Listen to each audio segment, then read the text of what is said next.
ages since I built a snowman. It's so fun! Still a little cold, though.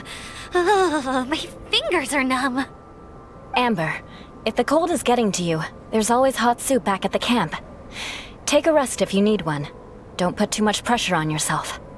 So Amber really feels the cold, huh? But Auntie Eula, it doesn't seem to affect you at all. Maybe it's because of our different capabilities. Elemental energy is... sorry, not something you need to know about in any great detail. Simply put, it's because we have different abilities. Yeah, harnessing the cold is definitely her specialty.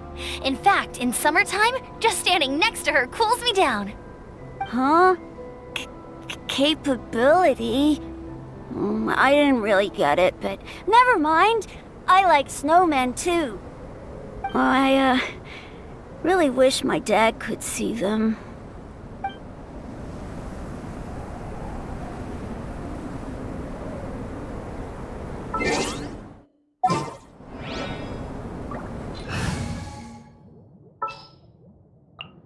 Just what will we come across this time?